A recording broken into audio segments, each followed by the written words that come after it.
Baik, Assalamualaikum warahmatullahi wabarakatuh. Selamat pagi, siang, sore, dan malam semuanya. Pada kesempatan kali ini, saya akan memaparkan penjelasan terkait hambatan psikologis anak remaja berkebutuhan khusus. Sebelumnya, perkenalkan nama saya Reviana Yuniarsi, NIM 2007 016010 dari kelas Psikologi 4A. Pada kali ini terkait mata kuliah Psikologi Perkembangan Anak Remaja Berkebutuhan Khusus yang diampu oleh Ibu Siti Hikmah. Bahasan pertama terkait hambatan kognitif. Anak maupun remaja berkebutuhan khusus yang memiliki kecerdasan di bawah rata-rata biasanya itu disebut dengan tunagrahita atau dalam bahasa Inggris itu dikenal dengan intellectual disability. Istilah yang digunakan untuk menyebut anak tunagrahita itu cukup beragam. Dalam bahasa Indonesia, istilah yang pernah digunakan antara lain seperti lemah otak, lemah ingatan, lemah pikiran, retardasi mental, cacat grahita, dan tunagrahita. Menurut American Psychiatric Association pada tahun 2013, itu memaparkan terkait intellectual disability adalah suatu gangguan pada masa perkembangan yang menyerang dan diikuti kurangnya fungsi adaptif dan fungsi intelektual. Nah, berikut ada macam-macam anak tunagrahita menurut Peraturan Pemerintah Nomor 72 Tahun 1999. Ada tunagrahita ringan, tunagrahita sedang, dan tunagrahita berat. Perbedaannya kalau tunagrahita ringan itu kecerdasan berkisar dari 50 sampai 70 EQ-nya. Kalau tunagrahita sedang itu EQ-nya berkisar antara 30 sampai 50. Sedangkan tunagrahita berat kecerdasan EQ-nya kurang dari 30.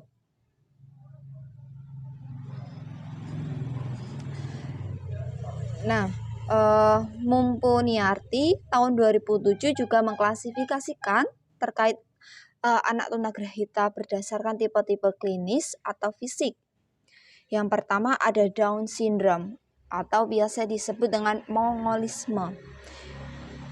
Anak ini terjadi karena kerusakan kromosom. Anak tunagrahita jenis ini disebut mongolisme karena memiliki raut wajah menyerupai orang Mongol dengan mata sipit dan miring, lidahnya tebal, suka meluncur keluar, telinganya kecil, kulitnya kasar, susunan giginya kurang baik. Yang kedua ada kretin. Ini disebabkan karena adanya gangguan hipnoid. Anak ini memperlihatkan ciri-ciri seperti badannya gemuk, pendek, kaki dan tangannya pendek serta bengkok, kulitnya kering, tebal, serta keriput, rambutnya kering, lidah, bibir, kelopak mata, telapak tangan dan kakinya tebal, terus pertumbuhan giginya juga terlambat. Ada juga jenis hidrosefal. Ini terjadi karena adanya cairan otak yang berlebihan. Gimana cirinya? Anak ini memiliki ciri-ciri kepalanya besar, tetapi raut mukanya kecil, pandangan dan pendengarannya itu tidak sempurna. Mata kadang-kadang juga sering juling gitu. Yang keempat ada mikrosepal, yang kelima makrosepal. Jadi ada mikro, ada makro. Kalau mikro ini anak yang memiliki ukuran kepala kecil. Kalau makro ukuran kepala si anak itu besar. Gitu. Terus anak tunagrahita ini juga harus mendapatkan pendidikan. Untuk apa? Berdasarkan Suhairi tahun 1980, tujuan pendidikan anak tunagrahita ringan itu agar dapat mengurus dan membina diri, agar dapat bergaul di masyarakat, dan agar dapat mengerjakan sesuatu untuk bekal hidupnya. Yang kedua, tujuan pendidikan anak tunagrahita sedang itu agar dapat mengurus diri seperti makan, minum, berpakaian, dan kebersihan badan, agar dapat bergaul dengan anggota keluarga dan tetangga, agar dapat mengerjakan sesuatu secara rutin dan sederhana.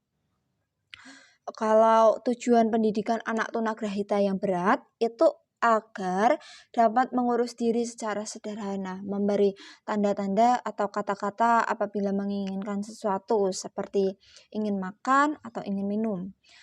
Selanjutnya agar dapat melakukan kesibukan yang bermanfaat, misalnya mengisi kotak dengan paku, terus ada juga agar dapat bergembira seperti berlatih mendengarkan nyanyian, menonton TV, menatap mata orang yang berbicara dengannya, gitu.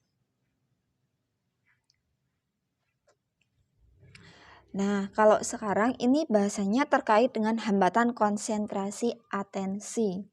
Pasti kita semua sudah tidak asing lagi dengan istilah konsentrasi dan atensi.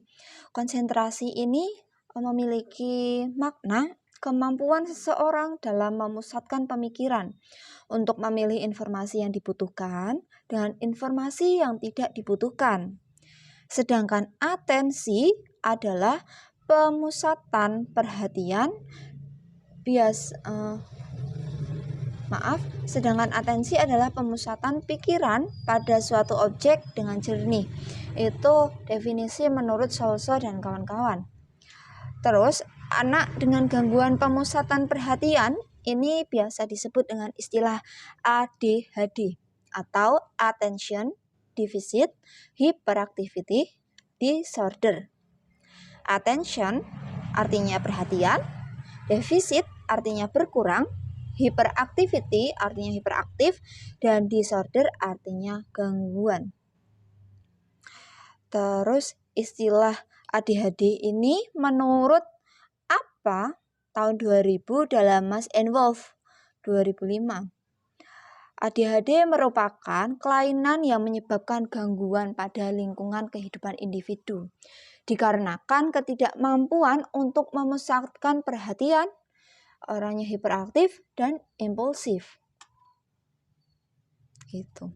Sedangkan kalau menurut Baihaqi Sugiarmin tahun 2006, ADHD merupakan gangguan pemusatan perhatian yang disertai dengan hiperaktif. Ada beberapa karakter yang nampak pada ADHD itu seperti seorang anak yang tidak pernah duduk tenang di dalam kelas.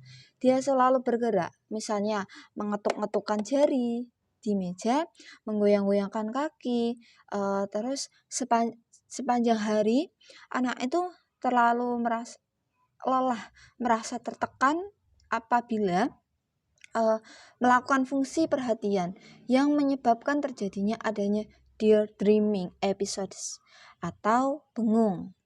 Atau anak yang selalu bosan dengan tugas yang dihadapi dan selalu bergerak ke hal yang lainnya. Adalah bentuk perilaku umum lainnya yang menjadi ciri khas ADHD gitu. Terus ini ada kategori ADHD menurut apa? ADHD dengan karakteristik inattention, ADHD dengan karakteristik hiperaktif, dan juga ADHD dengan karakteristik impulsivitas.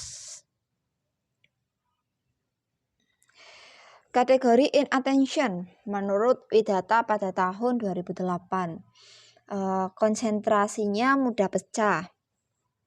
Saat mengerjakan tugas itu sulit untuk mempertahankan konsentrasi. Ceroboh atau tidak teliti dalam melaksanakan tugas atau kegiatan sehari-hari. Pelupa, saat diajak bicara sering tidak fokus dan tidak mendengarkan. Dalam penyelesaian tugas sekolah atau kegiatan sehari-hari cenderung tidak mengikuti instruksi. Sering kehilangan barang-barang atau alat yang diperlukan untuk menyelesaikan tugas. Ini ada faktor yang berpengaruh terhadap ADHD. Menurut Baihaqi dan Sugiarmin tahun 2006, yang pertama faktor genetika. Terus ada faktor neurobiologis. Ada juga faktor diet, alergi, dan zat timah.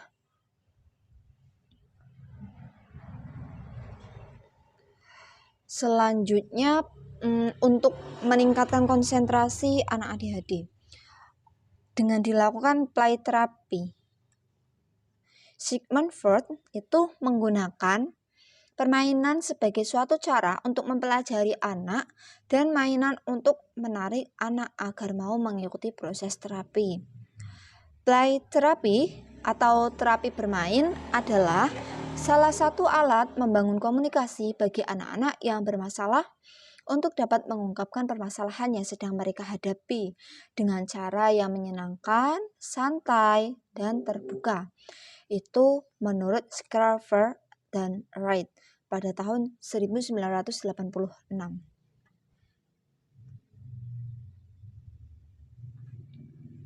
Sekian penjelasan dari saya. Mohon maaf apabila ada kesalahan maupun kekurangan.